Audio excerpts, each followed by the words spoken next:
Кайырлуу күн, армысыздар? Адам болмосо осулай китабын ары карай жалгастырабыз. Биз 3-үлкөн такырып адамдар ара карым катнаштагы адамдын болмусу тууралуу баяндап жаткан болотунбуз. Бүгүн сонун соңку 2 такырыбын әңгимелейбиз. Биринчи такырып таныс билистиктен де пайда болмайтын заманда өзүңө сүйөн деп аталады. Алдымен бир тарыхый мисалды көрөйүк. Жаулашкан бектиктер дәврүндө Чи элинде Моң Чаңжүн деген bir бекзада болады. Бұл бекзада басқаға жақсылық істеуімен, жомарттығымен аты елге танылады. Сонсоң бұның атына, атағына жығылып көптеген әйгілі адамдар, оқымыстылар, білімділер бұның маңайына жиналады. Содан кейін бұл олардың барлығын өз үйінде ақысыз бағады, яғни өзінің кең сарайы бар, сол жерде олардың кітап оқып, білім алып, тегін ішіп, тегін жеп, өз аңсаған арманына қол жеткізуге жағдайлар жасайды. Алғашында чынында білімділер жиналады. Бара-бара бұның атағына жығылып, кейбір жалпостар да келеді. Ойбай, мен де білім іздеймін, мен де армандаймын, елге қызмет етемін, бүкіл халыққа пайдамды жеткіземін деп. Алайда бұл Моң Чаңжүн деген адам сондай жомарт болғандықтан қайсысы чын, қайсысы өтірік, жалған айтып отыр ма дегеннің бәрін сараламайды, жұрттың бәріне көмектесе береді. Міне осылай оның қарамағында тегін ішіп, тегін жеп жұмыс атқарып жатқан адамның саны неше мыңға жетеді. Оның атағы аспандап кетеді. Былайша айтқанда бүкіл елге танымалы. Ойбай, осындай бекзада бар екен, сенің арманыңа көмектеседі екен деген сияқты. Содан кейін бұның атағы, абыройы тіпті Чи елінің сол кездегі патшасынан да асып кетеді. Әлгі патша шыдамай ең ақырында бұны бір жалған жаламен жер аударып жібереді. Басына күн туады. Ал енді басына күн туған кезде жаңағы біткен, бұның тегін бағып жатқан адамдардың бәрі бытырап қашады. Біреу де қасында қалмайды. Күндер өтеді. Бұның шын жақсы адам екенін, мықты адам екенін патша біліп, қайтадан астанаға алдырады, міндетін береді, байлығын қайтарып береді. Қайтадан дәурені екінші рет дүркірейді. Сол кезде әлгі жан-жаққа жоқ болып кеткен, бытырап кеткен мың қанша оқымыстылар, білімділер қайта қаптап бұның қасына табылады. Ойбай, сіз ақталатынын біліп едік, біз сізге тілеулес болып едік деп. Бұны көргеннен кейін Моң Чаңжүн бекзада қатты ашуланады да, қасында бастан аяқ кетпей жүрген, ілесіп жүрген атқосшысы әрі ақылшысы Фың Юанға айтады. Бұдан не деген оңбаған ұятсыз адамдар. Басыма күн туғанда көлеңке сияқты жоқ болып кетті, ал жақсы кезде қасымнан қалмады. Мұндай ұятсыз, әділетсіз, моралсыздарды мен енді жұрт алдында масқаралаймын. Сонда ғана кегім қайтады, мен мынадарға бір іс істеймін дейді. Сонда Фың Юан күрсініп тұрып, олай істегеніңіз дұрыс емес. Бұлардың барлығының істеп отырған айланып келгенде адамның әсілгі бейнесі. Қалай дедіңіз деп сұрайды, содан түсіндіреді. Адамның барлығы пайдаға ұмтылады, қиындықтан қашады. Бейне өлімнің ақиқат болғаны сияқты бұл ақиқат. Яғни сіз бай болсаңыз, байманап болсаңыз, дәулетіңіз тасыса, тасыңыз өрге домаласа, қасыңызға елдің бәрі келеді. Өйткені сізден олар пайда көреді, жақсылық көреді, көлеңкеңізде болмаған кезде саялайды. Ал енді басыңызға іс туғанда олар қиындықтан қашады. Бұл адамның табиғаты. Мәселен, базарда айтайық. Таңертең базарға елдің бәрі жүгіреді. Неге? Ол кезде базарда зат толып тұр. Адамның бәрі базардан тиісті дүниесін алады. Ал түс ауғаннан кейін базарға баратын адам азайды. Неге? Өйткені базар тарқады, зат азайды. Енді ең соңында аз ғана зат қалды. Олай болатын болса, таңертең баратын адамдардың барлығы жақсы адамдар да, түстен кейін бармай қойғандардың бәрі жаман адам емес. Ол жерде де адам керегін іздеу үшін барады. Таңертең керегі бар, ал түс ауғаннан кейін, кешке айланғаннан кейін негізінен базарда зат қалмайды. Дәл сонымен ұқсас. Сондықтан оларды кінәлаудың да қажеті жоқ, масқаралаудың да қажеті жоқ деп айтқан екен. Дәл осы Фың Юан оқымысының айтқаны өте шындық. Жалпы адамның өмірдегі бірден бір ең алдымен істейтін ісі ол тірі болу, немесе тіршілік көру. Осы өмірде тірі жасап қалу. Егер ол сізбен бірге жүретін болса, оның тіршілік көруіне пайда тимейтін болса, тіпті әуелі қауіп-қатер келетін болса, сөзсіз сізден алыстайды. Бұл адамның болмысы, яғни тірі қалу үшін оның таңдауы. Былайша айтқанда, қиындықтан, қатерден қашады, пайдаға ұмтылады, жақсылық ұмтылады. Енді қайтеді, оның тірі жасауына көмегі тиетін басқа адам ұмтылады. Яғни басқа тірі жасауға мүмкіндік әкелетін адамдарға жақындаса. Былайша айтқанда, кім пайда әкеледі, кім жақсылық әкеледі, соған ұмтылады. Бұл әсте опасыздық емес, адамның тірі жасау үшін табиғатының болмысының таңдауы. Мәселен, адамды бір балық дейтін болсақ, егер ол бір көлшікте жүзіп жүр дейік, әлгі көлшік бұрын үлкен, оның тіршілік жасауына, түрлі азықта қалуына молынан жетеді. Егер бұл көлшік су алатын болса, балық, ай, мына көлшік кішкене кезде мені бақты-ау, мен осы көлшікпен бірге су алып жоғалайын демейді. Қайта су көп, мүмкіндігі жоғары екінші бір көлшікке қарай жүзеді. Былайша айтқанда, тірі қалу үшін, жасау үшін басқа бір үлкен, айдыны кең, мүмкіндік мол, азық-түлік мол екінші көлшікке жүзіп өтеді. Дәл сол сияқты адам да сондай. Сондықтан кейде біз басқаларға ренжіп, опасыз болды, жақсы кезде қасымызда болды, жаман кезде алыстады деп ренжуіміздің қажеті жоқ. Бәлкім сіз де сондайсыз. Егер расында бір ерекше жағдай болатын болса, соның зияны тиеді, аулағырақ жүрейік деп, қазір ол сөйтіп кетті, ол бұзылып кетті, ол төмендеп кетті, пәлесі тиеді деп қашуымыз әбден мүмкін. Сондықтан сіз егер айналаңыздағы адамдар сізбен бірге болсын десеңіз, қарым-қатынасыңыз бұрынғыдан берік болсын десеңіз, қайтуыңыз керек, өзіңіздің пайдалану құныңызды арттыруыңыз керек.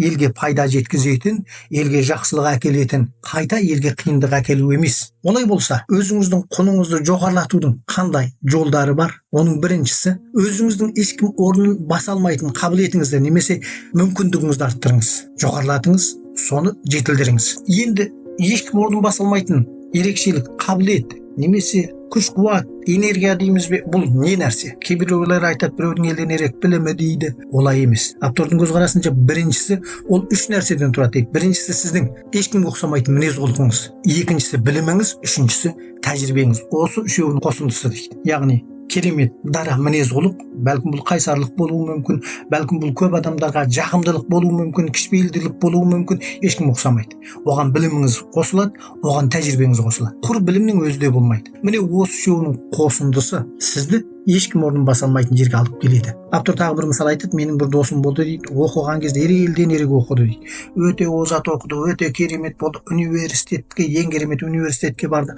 Оны озат оқыды, содан ары қарай тіпті керемет оқып, елдің бәрін таңырқатып, әй мынау керемет бір үлкен нәрсе жаратады деп жүрген дейді. Алайда кейін кездескен кезде біз оның нәтижесінің өте қарапайым болғанын білдік дейді. Неге? Өйткені ол мына жерде бірер жыл істейді, анасы жаман, мынасы жаман дейді, әне жерге кетеді. 15 жылдан кейін әлі де қарапайым бір ағжағалы ғана ерекше нәтиже жаратқан жоқ. Оны осылай етіп отырған нәрсені оның мінез-құлқы. Яғни табанды емес, сәл нәрсеге шыдамайды, орын алмастыра береді. Сондықтан ол бір жерде ұзақ істеп танылған жоқ. Жаңағы мүлде орнын баса алмайтын адамға айнала алған жоқ. Енді қараңыз, сіз бір жерде ұзақ жыл істедіңіз, 5 жыл, 10 жыл, 20 жыл істедіңіз. Бүкіл жүрек қаныңызды осы серіктікке немесе осы салаға жұмсадыңыз дегенмен, егер бір жағдай болып, сіз өзіңізді дамытпасаңыз, жаңағы біліміңіз бен тәжірибеңіз болмаса, жақсы мінезіңіз болғанмен, табандылықпен осы жерде істедіңіз, махаббатыңызды арнадыңыз, алайда серіктік бір күні ерекше қиын жағдайға жолықса, сізді қысқартып тастауы мүмкін. Ол жерде ойбай, мен еңбек сіңірдім ғой, бәленбай жылды тер төктім ғой, осыны мен нөлден бастап істедім ғой деуіңізге келмейді.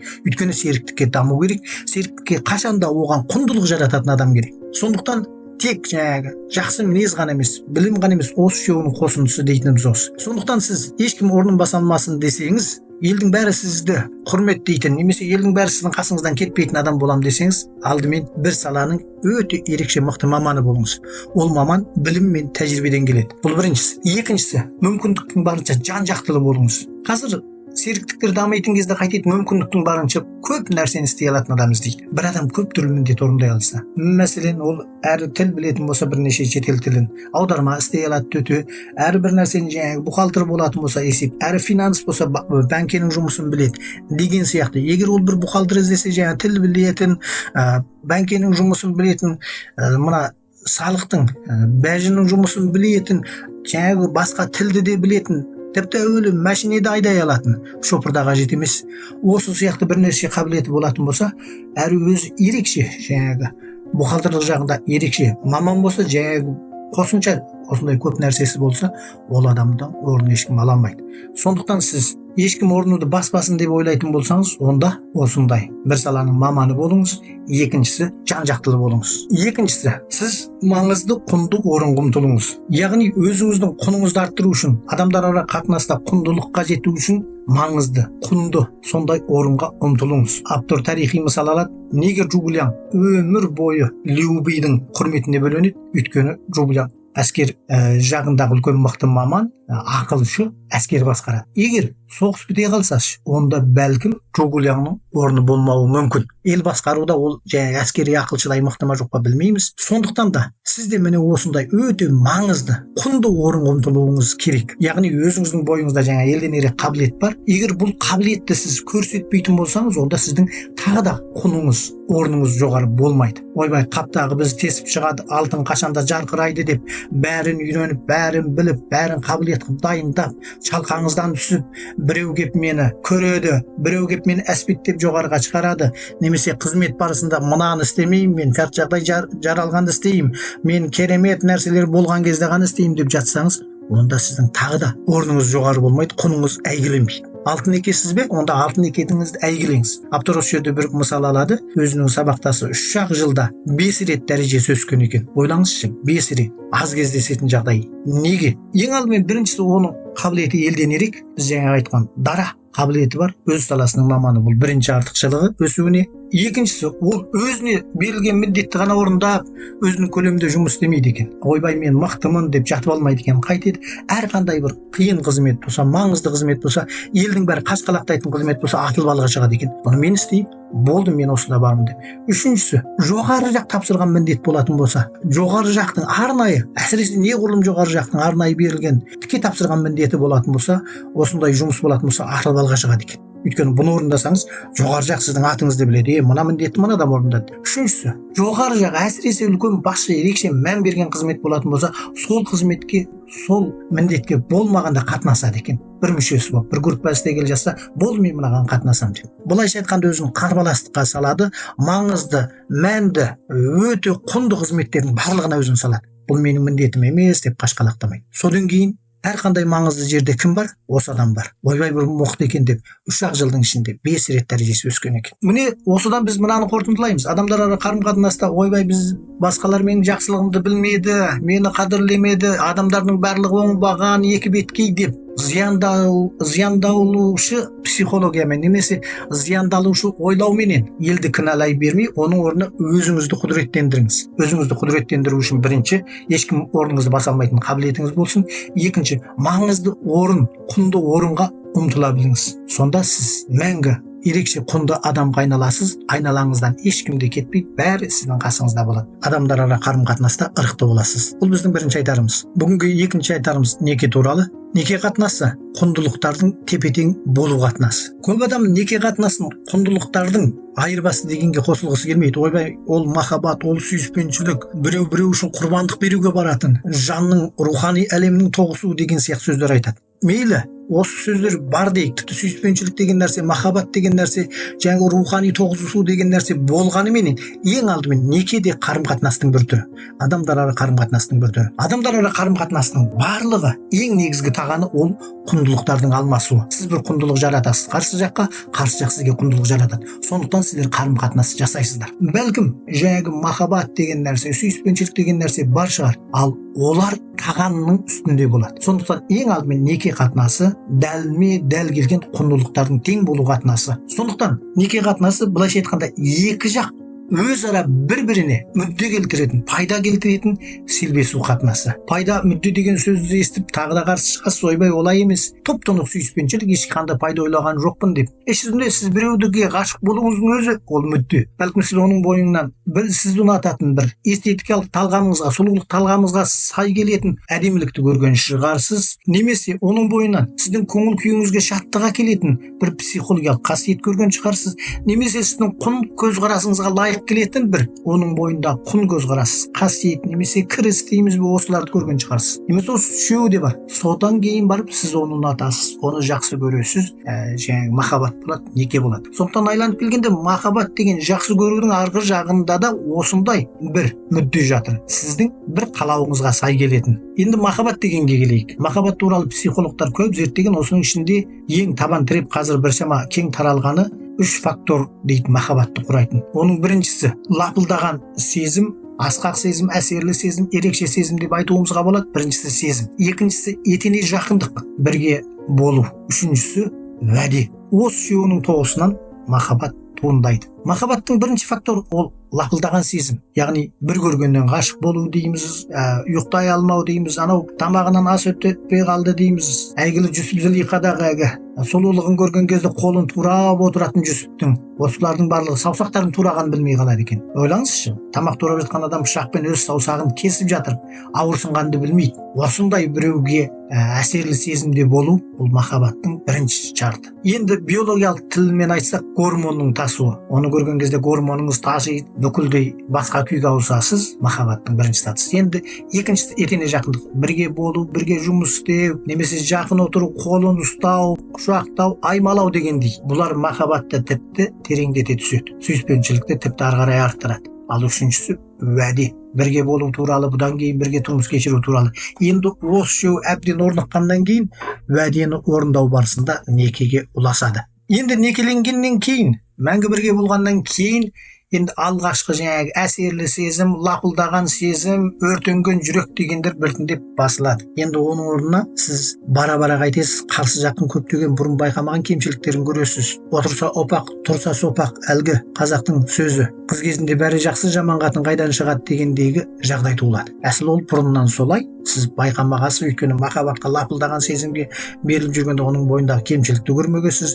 Ал қыз бала жөнінен алғанда жігіт те сондай, бұрын ақылды, бұрын әшейін өте пысық, өте чөгел, өте ізденгіш еді. Енді қарасаң, жалқау да сол, жатып ішерде сол, өтірік айтатын да сол, қаңғы батыс да сол болып шыға келеді. Яғни бірге тұрмыс кешіру барысында енді оның кемшіліктерін көресіз. Тағы бір нәрсеге сенесіз, ол бір адам сізге бола бүкілдей өзгере алмайтыны. Сондықтан ары қарай өмір сүру үшін қайтесіз, кемшіліктерді қабылдайсыз. Су мұрным болса да осы болады деп. Енді осыдан кейін, үйленгеннен кейін адамдар көп азаптанады. Кейбіреу жаңағы кемшіліктерді көреді, ренжиіп, ұрыс қағыс болып, соменен азапты өмір кешіріп жатады. Бұндағы себеп не? Бұндағы бірден бір себеп махаббат пен некені тең көруде. Яғни жаңағы махаббаттасқан кездегі лапылдаған сезім сол 20 жыл, 30 жыл, 40 жыл, 50 жыл сөйтіп жүрсе деген арманнан, сол жарқыраған қалпы, сол керемет болған қалпы болса деген ойдан, идеядан. Ішінде бұл екеу мүлде екі басқа барысы есептеледі. Некені біз екі адам уәделесіп ұзақ сапарға шығуға ұқсатуымызға болады. Екеуі уәделесіп ұзақ сапар. Ал бұл сапар барысында бәлкім екеуі келісе алмай біреу орта жолда түсіп қалуы мүмкін. Бұл некеден ажырасу. Яғни екеуінің құндылықтары ұқсамады, түсіп қалуы мүмкін. Ал құндылықтар ұқсаса, екеуі жаңағы барар бағыттан жазбайтын болса, екеуі бір-біріне жалғасты сүйеніп отыратын болса, онда сапар ең соңына дейін жалғасады. Шынайы дұрыс неке көзқарасы, сізде мындай дайындық болу керек. Сіздің қарсы жағыңыз кез келген уақыт бірге жүрген сапардан бөлек кетуіне болады деген дайындық. Өйткені бұл уәде ғана. Енді сіздің істейтініңіз не? Ол некенің ең түпкі дүниесі құндылықтардың алмасу екенін біліңіз, оған құндылық жаратыңыз.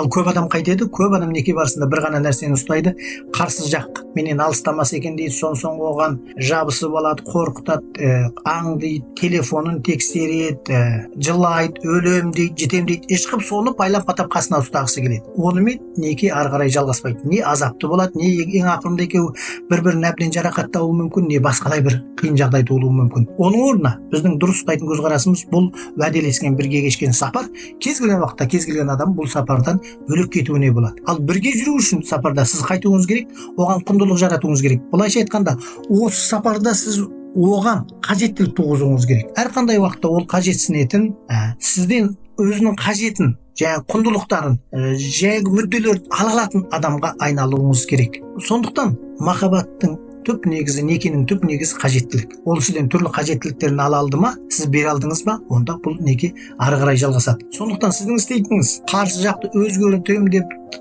жағаласу емес, қарсы жақтың кемшіліктерін қабылдаңыз, сосын оған артық шектеме қоймаңыз, оның өзі болуына мүмкіндік жаратыңыз. Ал сіз өзіңізді дамытыңыз да, ол мәңгі қажетсінетін адамға айналыңыз. Түрлі жақты. Бұл жерде кейбір әйел затының істейтін бір қателігі бар, яғни өзін тастап жібереді де, бар күш-қуатын баласына, жаңағы күйеуіне арнайды, отбасына арнайды. Соң өзінің жеке басында ешқандай даму болмайды, ешқандай ерекшелік қалмайды. Бәленбай уақыт өткеннен кейін жаңағы жұбайының түрлі қажеттіліктерін қанағаттандыра алмайды. Өйткені оның құндылығы жоқ, құндылығы артқан жоқ, ешкім орнын баса алмайтын қабілет қарымы болған жоқ. Ендеше бұл дұрыс таңдау емес, дұрыс жол емес. Сіз қайтуыңыз керек, сіз сөзсіз қарсы жаққа түрлі құндылықтар жарататын қасиетіңізді жетілдіруіңіз керек. Бәлкім сіздің өз алдыңызға әуестігіңіз болу керек, өз алдыңызға достарыңыз болу керек, араласу көлеміңіз болу керек. Міне осы сияқты ерекше қасиеттеріңізді сақтай отырып, сіз әр қарсы жақты қабылдаңыз, әрі өзіңізді дамытыңыз. Кез келген уақытта, кез келген жағдайда сіз оған құндылықтар алмасуын орындай аласыз. Ол психологиялық құндылық болуы мүмкін. Ол еңіреп жылап келсе басын сипайсыз, жан дүниесін түсінесіз, аялайсыз, қолдайсыз. Бұл психологиялық үлкен демеу. Ол сізге әр нәрсесін сырын қорғанбай айтады, сіз оны түсінесіз, жетелейсіз, аялайсыз, шабыттандырасыз. Сізден мотивация алады. Осының барлығы сізде ғана бар. Екіншісі, мәселен, экономикалық жақтан сіз оған қолдайсыз. Ең болмағанда тіпті семьялық отбасылық кірісті дұрыс басқарасыз, шашпайсыз. Ол тырнаштап жинағанын сіз тамшылатып отырып дұрыс істетесіз. Тіпті ойламаған жерден бір жағдай туылған кезде міне мен дайындап қойған, мен сақтап қойған осындай ақшалар бар еді деп оның бір экономикалық қиындықтардан құтылуына көмектесе аласыз. Міне осындай жағдайда, яғни сіз оның қажеттілігін қанағаттандырған кезде, сіз оған құндылықтар бере алған кезде ол басқа жаққа бармайды. Немесе неке қатынасы ары қарай дамиды. Сондықтан неке қатынасының түп негізі айланып келгенде адамдық қатынас ол құндылықтардың алмасуы. Сіз оған құндылық беруіңіз керек. Былайша айтқанда ол мәңгі қажетсінетін адам болуыңыз керек. Ол үшін өзіңізді дамытуыңыз керек. Әсте жаңағы ойбай бір кездегі ғашық сезім, лапылдаған ыстық сезім, мен соған сенем, сол өзгермейді десеңіз адасқаныңыз. Ендеше неке болсын, махаббат болсын, айланып келген адамдар ара қатынастың түп негізі адамдық болмыс бойынша ол құндылықтардың алмасуы. Сіздің құндылығыңыз қарсы жақтан төмен болып қалатын болса, құндылығыңыз ілесе алмайтын болса, онда бұл қауіпті сигнал деген сөз. Яғни бірге дамыңыз, бірге жетілдіріңіз, тіпті ол қажетсінетін дүниелерді одан бұрын сезіңіз, біліңіз және құндылық жаратып отырыңыз. Сонда неке қатынасы жақсы болады. Жарайды онда. Бүгін осы жерге дейін болды. Біз осымен бірінші бөлімді аяқтадық. Бірінші бөлімде біз ең бастысы адамның болмысын тануды сөйледік. Яғни адамның болмысы жеке дара тұрғанда немесе тыныш тұрғанда адамның өз бойындағы болмысы туралы сөйледік. Екіншісі қоғамдағы адамның болмысын сөйледік. Үшіншісі адамдар ара қарым-қатынастағы адамның болмысын сөйледік. Ертеңнен бастап біз жаңа бөлімге өтеміз. Яғни адамның болмысынан біз нені үйренеміз, қандай нәрселерді үйреніп өмірде қолдана аламыз, сол туралы баяндайтын боламыз. Ертең кездескенше аман болыңыздар. Рахмет.